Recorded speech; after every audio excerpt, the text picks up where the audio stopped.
Les joueurs du championnat portugais sont-ils surcotés? Certains commencent à avoir quelques doutes sur le label Made in Portugal. Il y a un mois, José Mourinho faisait entrer Renato Sanchez à la mi-temps d'un match contre Bologne avant de le rappeler sur le banc seulement 18 minutes plus tard. Déjà indésirable au PSG, l'ancienne pépite du Benfica est en train de louper le coche avec la Roma et il risque d'être retenu comme le Quaresma 2.0. Mais quand on y réfléchit bien, son cas pose une question beaucoup plus large et intéressante. Est-ce que les joueurs issus du championnat portugais sont surcotés ou pas? Même si j'ai horreur de ce mot, pose-toi, on va en parler. Et si tu veux voir d'autres analyses, n'oublie pas de t'abonner à Cop Football. Depuis la fin des années 90, le Portugal est devenu une véritable machine à produire des talents.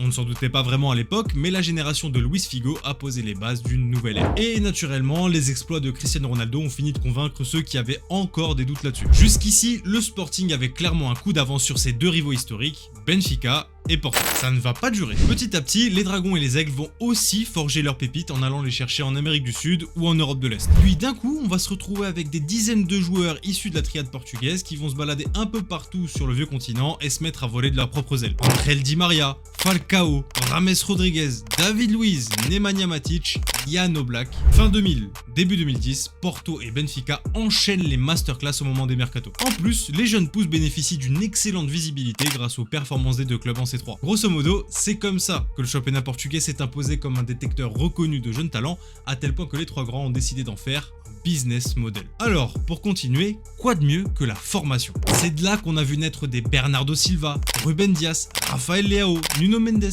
Vitinha. Bref, la liste est super longue. Avec tout ça, c'est quand même chaud d'envisager le championnat portugais comme une gigantesque mascarade. Surtout avec le rapport que le CIES a publié en 2022 qui démontre que le Benfica est le centre de formation le plus rentable du monde. Sauf qu'avec le temps, on a pu voir que ce système était clairement pas infaillible. La descente aux enfers de Renato Sanchez, le joyau de l'Euro 2016, en est le parfait exemple. À cause de ses blessures à répétition et de son hygiène de vie, le Lusitanien a progressivement perdu son statut de Wonderkid pour finalement être considéré comme un flop.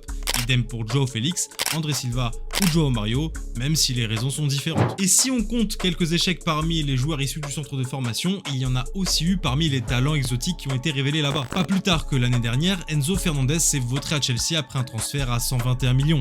Darwin Núñez aussi, après avoir été le chercher à Almeria, l'Uruguayen avait ébloui avec les Incarnados en Ligue des Champions. Tout ça pour patauger dans la semoule en Angleterre. Maintenant, la faute à qui? Déjà, on pourrait commencer par dire que le championnat portugais a tout simplement été victime de son succès. Et oui, désolé de te décevoir, mais CR7 était une exception et on ne fait pas d'omelette sans casser des œufs. Aussi, ce serait hypocrite de penser ou de croire que le championnat portugais serait le seul à survendre ses produits. On ne compte plus les buteurs qui brillent en Allemagne avant de s'effondrer en première ligue ou ailleurs.